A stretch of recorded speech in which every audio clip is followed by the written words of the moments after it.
3 हफ्तों से भारत में खड़े ब्रिटेन के F-35 लड़ाकू विमान को अब तोड़ना पड़ेगा। जी हां, इसे ठीक करने की तमाम कोशिशें नाकामयाब हो चुकी हैं और अब इसे डिसमेंटल करने की कार्रवाई शुरू की जाएगी। और हैरानी की बात यह है कि यह बहुत ही नया नवेला F-35 है। कुछ ही समय पहले ब्रिटिश सेना को मिला है, लेकिन अब वो इसे डिसमेंटल क्यों करने जा रही है, क्यों इसे ठीक नहीं किया गया और भारत क्या इसके लिए पैसे लेगा ब्रिटेन से? क्योंकि ये खबरें बहुत आ रही हैं कि भारत ना सिर्फ पार्किंग चार्ज लेगा बल्कि हैंगर में भी खड़ा है, भारत के हैंगर का इस्तेमाल कर रहा है काफ़ी लंबे समय से, उसके भी एक्स्ट्रा चार्जेस लिए जाएंगे। सारी चीज़ें मैं आपको इससे जुड़ी हुई विस्तार से बताऊंगा, लेकिन सबसे पहले आप चलिए अब से 20 दिन पहले जब ये F-35 लड़ाकू विमान ने कॉल दी भारत के कोस्ट गार्ड को, जिसमें पायलट ने कहा कि फ्यूल खत्म होने की वजह से हमें अपनी ज़मीन का इस्तेमाल करने दे, अपने किसी एयरपोर्ट का एक्सेस दे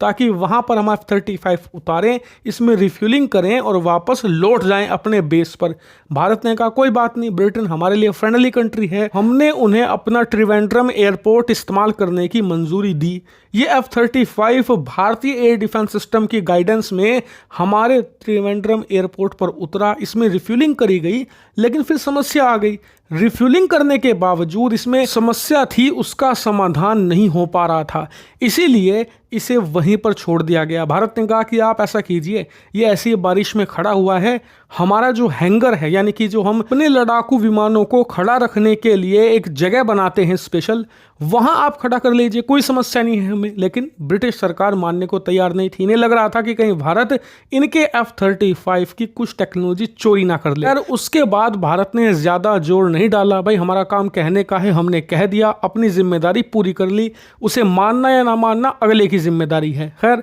उसके कुछ ही दिन बाद ब्रिटेन से एक स्पेशल टीम आई जिसने इसे चेक किया और वो भी चकरा गए, क्योंकि लड़ाकू विमान अच्छे से उतरा, ऐसा तो है नहीं कि क्रैश लैंडिंग हुई। और सबसे मजे की बात कि स्टार्ट भी हो रहा है, अगर आप इसमें फ्यूल डालते हैं तो अच्छे से शुरू भी हो रहा है, लेकिन उसके बावजूद कुछ ऐसी टेक्निकल खामी इसमें आ रही है कि ब्रिटिश इंजीनियर भी नहीं समझ पाए। उसके बाद एक और टीम आई 50 इंजीनियर की, जी हाँ 50 लोग आए, जिसमें अमेरिकन और ब्रिटिश इंजीनियर दोनों थे। इसे फिर हैंगर में, जो भारत ने कहा था उसी के अनुसार इन्होंने हैंगर में खड़ा किया और पिछले कुछ हफ्तों से ये तसल्ली बख्श तरीके से भारत के हैंगर में खड़ा करके इसे ठीक करने की कोशिश कर रहे थे, लेकिन इन्हें पता ही नहीं लग पाया कि इसमें समस्या क्या है, यानी कि इसके अंदर की समस्या ही ये लोग नहीं पता कर पा रहे, उसे ठीक करना तो दूर की बात है। इसीलिए अब ब्रिटिश सेना ने यह फैसला लिया है कि इस F-35 लड़ाकू विमान को डिसमेंटल किया जाएगा, यानी कि इसे कई टुकड़ों में तोड़ा जाएगा और उसके बाद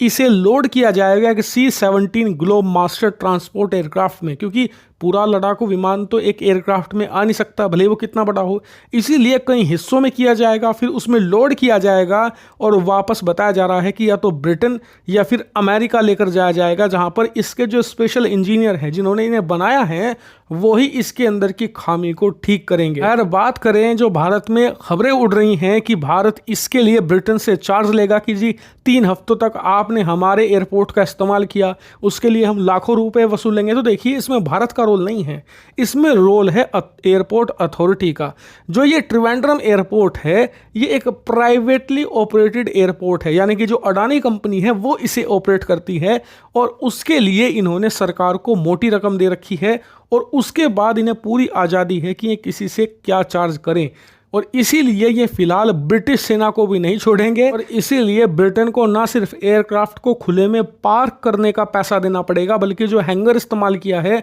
उसके लिए भी पार्किंग चार्ज यहाँ पर लेवी किए जाएंगे। और बताया जा रहा है कि ये रकम कुछ लाखों से कुछ करोड़ में भी हो सकती है, इसको लेकर फिलहाल प्रॉपर क्लैरिटी नहीं है। लेकिन बात करें F-35 की, तो इस इंसिडेंट से आप समझ गए होंगे F-35 को समय से 10 साल पहले का लड़ाकू विमान क्यों कहा जाता है। मतलब कहा जाता है इसके बारे में जब ये बनकर तैयार हुआ था कि ये लड़ाकू विमान 2030-35 में बनना चाहिए था, लेकिन अमेरिका की जो मिलिट्री इंडस्ट्री है उसकी टेक्नोलॉजी मार्वल की वजह से ये 10-15 साल समय से पहले बनकर तैयार हो गया और इसीलिए जो कन्वेंशनल इंजीनियर हैं वो प्रॉपरली इसे समझ भी नहीं सकते, ठीक करना तो दूर की बात है।